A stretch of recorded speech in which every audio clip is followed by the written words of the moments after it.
guys, I'm pretty sure this is going to be our last fan video of the night. Metal Pete's got to drive back to Milwaukee, and he doesn't have to work tomorrow, but I do. So it's getting pretty late, so this will probably be our last fan video. But it's a good note to end on. This is another fan I found on my my big trip. Got it on the same trip as the other Verdes and the red ones. And obviously, it's a Verde Panama. Does it say Panama 5 on there? Or yes, Panama? It does. The Panama 5. Verde Panama 5. W11 InteliTouch. And, yep, it is for sale, but I already have a buyer who made an offer, so it's most likely just going to be sold to him. But feel free to put your offers in just in case he doesn't follow through, or, you know, just in case. So it's basically mint. I didn't notice any imperfections on it. Did you notice any imperfections, Metal Pete? No, not at all. So, you know, take that, the caveat that there might be some imperfections we didn't notice, but I didn't see any. And it's got a nice W11. So, yeah? You know, I like the W11s better than the W32s? Yeah, just the look of it, I think, is yeah, I like it better. I found my Panama with a W11 control.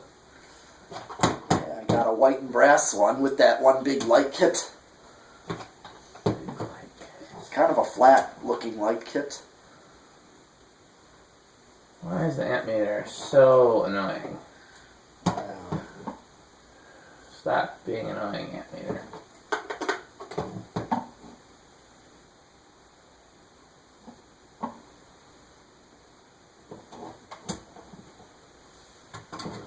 Come on, amp meter.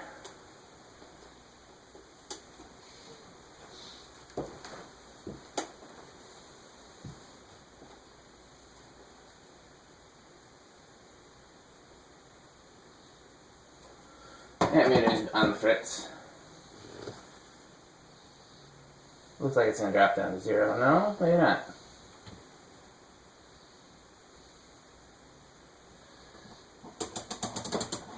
I don't know why it does this. It's gotten worse, it seems like. Eventually I'll have to replace it, but in the meantime... There we go. So yeah, now we're drawing nothing. And I'll turn the power on, and now it's drawing 0.05. And I don't really... Is there any reason to do demo mode when there's no light? No. Okay, so let's just do low. 0.2. And even though I'm not a huge fan of InteliTouch, I love the speed range. I think the 6 InteliTouch speeds are just perfect. It starts with an aesthetic low and works all the way up to high. You know, almost as gradually as if it was a good variable speed control. So speed 2. Yeah, or like a slumber quiet. Yeah, slumber quiet's really good too. Casablanca knew how to get a good range of speeds. Yep. 0.28, and that's because they started out making purely aesthetic fans, so they understand the significance of an aesthetic low. 0.4, speed 3.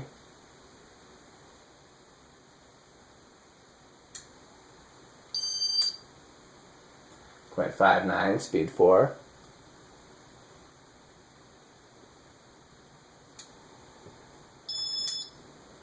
0.74, speed 5.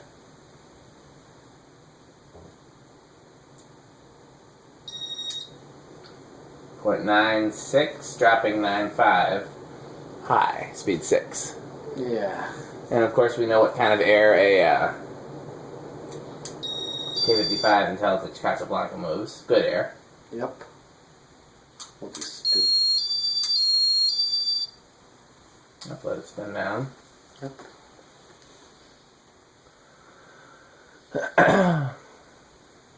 I was telling Metal Pete that when I was a kid, after I was old enough where red was no longer my favorite finish, for a long time Verde was my favorite finish. I can't explain why, I just thought it was cool. So it was a really cool finish.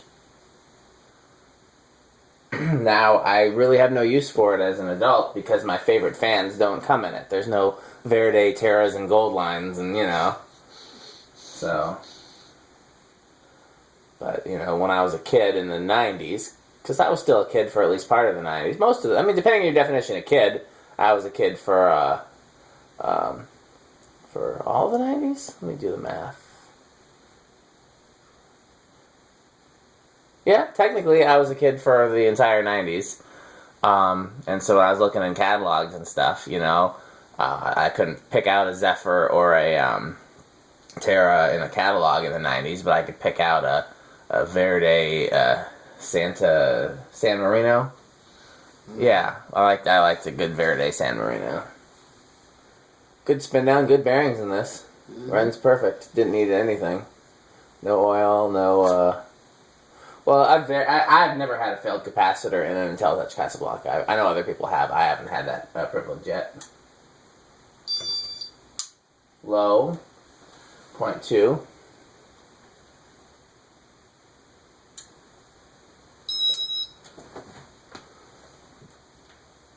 Did you put a pin in the down rod to make sure it doesn't unscrew itself? Yeah, or in the hole in the down rod. Yes. Yes, I did. In the top where it screws into the shekel. I don't think so. I don't know if might have been one thing I couldn't remember. Okay. Well, hold it then, because we don't want it to unscrew in reverse. Yeah. Yep. 3.4. 4.59. 5.74. 6.96.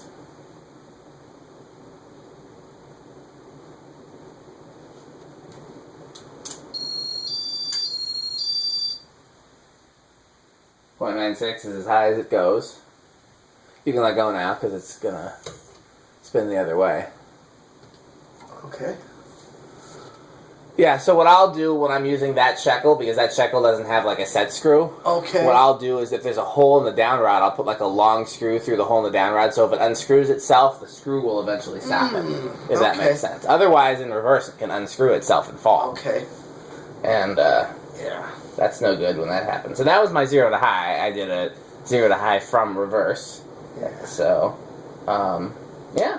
I think that's all to show with this one. Yes, it is, because... So I'll, yeah, I guess, where are we at in our video? Yep, we're 7 minutes in. So I'll let it spin down since it's been a short video. We can do a second spin down and enjoy the beauty of the verdigris finish. I never know if I'm saying that right. I'll have to ask Nia, because she would know. She would also look down her nose at me if I pronounced it wrong. So you see, I don't know if you had a chance to check out all my videos, but did you see my music room is done except for the stuff on the walls? Mm-hmm. So I got my guitar recording rig set up. I got the organ and the Rhodes piano set up. I don't have my organ recording rig set up yet, but it was supposed to arrive in the mail today. Maybe, I guess it must be arriving tomorrow. I'll have to check that tracking number.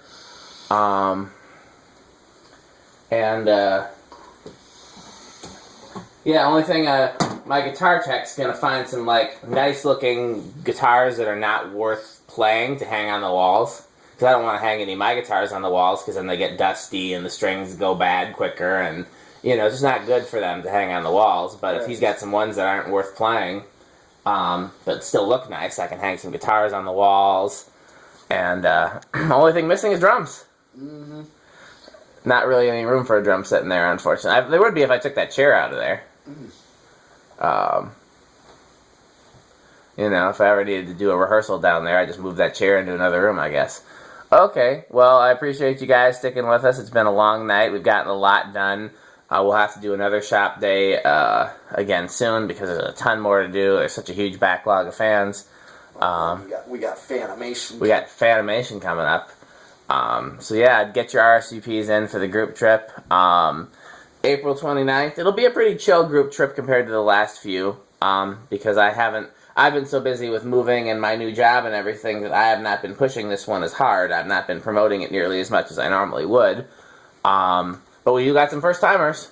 So, you know, plus the last group trip was pretty good promotion all by itself. Got to, you know, watch the red carpet event on video, and we had it on television, and, you know. Oh, yeah. So, yeah. And his metalness will be there.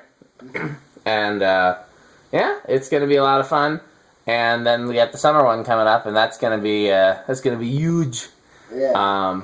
Usually that one is. Summer one's usually the biggest because more people can come. Because if you're traveling from far away, it's easier to travel during the summer when people take their vacations and kids aren't in school, versus coming on a weekend. You know, when you still generally have to take off Friday. Yeah. So but that's fine. I don't mind having the summer one be bigger. We talked about having 2 summer trips just because it was so big. But that almost defeats the purpose. We want all the kids to meet and play together, and so. Anyhow, Metal Pete and I will possibly do another shop day before Fanimation, and if we don't, we'll do some videos at Fanimation. So thanks for watching. Yep.